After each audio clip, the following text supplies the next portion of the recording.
Ah, Squirreloid, I see you're back for more punishment. If you can call me winning all the time punishment, okay. Let's do this. I call you Pikachu. Pika Pika! How cute! Are you still using the mini scale? I call Jumbo Pikachu. Ah! Pika Pika! Choo! Pika Pika! Oh boy. Alright then, I guess we're done here. On the table today, we are building MEGA Construx Pokemon Jumbo Pikachu. 806 pieces, over 12 inches tall, pose it in a variety of positions. On the back of the box, what we are up against, I'm thinking Pikachu's ears are going to be at least 1/3 of the height. I can't wait to also work on Mega Venusaur. So large they are this time. Inside the box, Instruction Booklet 1. Instruction Booklet 2. The all-famous Mega Bloks MEGA Construx Addendum. Hopefully when step 133 comes by we will remember. Bag of pieces 1, 2, 3, 4, 5, 6, 7, 8, 9, 10, and a couple more bags of pieces. We are seeing lots of yellow today, that's for sure. And now, let's construct Jumbo Pikachu.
Jumbo Pikachu Mega Constructed.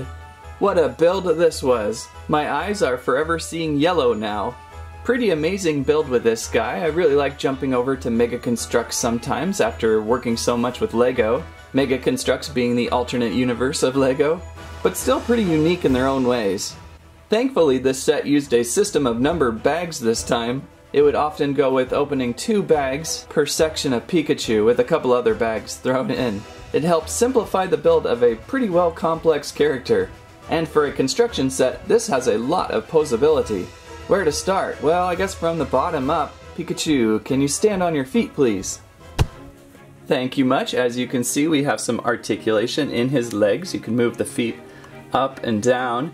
Pretty solid feature. In fact, it was kind of hard to get that foot to lock into the post that it needed to lock into at first. Kind of had to really get that in the right position. I think you could rotate these ankles too if you want to pose them in different ways. Very solid on their placement. Then Pikachu, how about those arms? Also as well, solid on nice thick ball joints. These arms you can really move in various ways. Have him kind of hold by his tummy or open out. It feels very solid. And it looks like Pikachu has 5 fingers and a thumb. Never thought to look there. As for Pikachu's head, there's a lot of movement with it. Let's turn him around a little bit and we can see the back end a little bit better. Move the tail out of the way. You can kind of see the inner workings of this very complicated Mega Construx joint piece. Looks like we can move Pikachu's head up. And we can rotate all over the place. It's a little bit funky how it's locked in under that head. I wish there was a little more support in there, how it latches on. That may loosen up over time. But for the most part, it's pretty solid. As for the tail, this thing is enormous. Look how big this tail is. I was really shocked to see how this tail worked. And it was pretty fun to build too. I was a little worried when we were connecting it to the main body if it was going to hold on there. But it does. There's several bricks coming in from the bottom, top, and sides that lock in this tail. And it can move from side to side. Again, this is the same weird Mega Construx joint piece here in the tail and then up in the neck here that you're working with. Now Pikachu's kind of leaning forward, and I like how you can kind of get Pikachu down on all fours now. Such an amazing, detailed construction figure. I'm really liking the direction they went with larger figures this year. Gosh, that tail is huge. There's also, of course, ear articulation. You can move these ears about, up and down, rotate a little bit. They're on ball joints, so you can give them a lot of character with those ears. This guy would really be perfect for one of those shelves in the house that you walk by often so you can constantly reposition him into different positions. Again, overall a fairly smooth build even though Mega Block's pieces are a little tighter. There were a few issues to note. One very important one is Pikachu's nose. If you noticed early on in the construction, I accidentally placed Pikachu's nose piece very close up his bum. I did not notice it. It's such a small little feature when you're looking at all these yellow blocks. They must have placed his nose piece in one of the first general bags you open up with bags 1 and 2. You're supposed to leave it aside and wait till you get to Pikachu's head way back in the second instruction booklet. But I didn't notice and I just placed it back there. Then when I got to the part where I needed to build his nose, I had no idea where I placed it. I frantically looked behind everything in the head, and then I had to go into the torso, and I had to start pulling things apart, and finally I rotated him upside down, and there was the nose looking back at me. So definitely watch out for that. If you see the nose piece, or any piece with graphics, even his mouth, just leave those aside. I think those are the only 3, besides the ears, but the ears are pretty obvious. But the 2x8 brick is so hard to find if you misplaced it. Definitely helps to leave it aside. As for that, everything went fairly smoothly. I do see a kind of an imperfection on this piece right here. A little bit of a dot there. Luckily I had an extra one. For some reason I have an extra piece of that. I don't know why, that's really weird. I have a couple extra pieces. This one's kind of worrying me. It kind of feels critical. Usually you don't get larger pieces like this. Well, or that. I kind of want to add, this construction set really reminded me of building BB-8. They're almost the same thing in some kind of way. You start off building a central core, then you work with the 4 sides around it, and then you place a head on top. Of course, BB-8 doesn't have a tail. It's just amazing though how they were able to take such a tiny Mega Construx figure such as this Pikachu and multiply it up 38 times to form this Jumbo Pikachu. I'm glad they did it though. It's really fun building a large-scale Pokemon construction set. Next up, I will have to build that Mega Construx Venusaur. So with that, Pikachu, thanks for the fun build. Pika, Pika! Mega Construx Pokemon Jumbo Pikachu arrives on store shelves September 2018, runs approximately $50, which is a very reasonable price for such a large build. If you're a fan of gotta collect them all, especially Pikachu, this is one not to miss. It will be a very striking piece in your Pikachu collection. Or if you wish to build something almost as heavy as a bowling ball, then this set has you covered too. Just make sure you keep your yellow pieces organized in an efficient way, and keep that Pikachu's nose piece away from his bum. That's what I have to say about that. Hey, where is the squirrel's music? Oh, there it is. Thanks for watching Squirrel Stampede. Please like, share, subscribe. Anybody? Help! He's a little big. I can't seem to get him off me. Come on, just a little budge. Just move just a little bit, please. Oh, he's so large. Anybody? Anybody want to help? Come on, help old Ash. Oh man, he's like 800 pounds. Anyone? Oh, come on, it's me, Ash. Please. Oh, Pikachu, get off me. Oh man.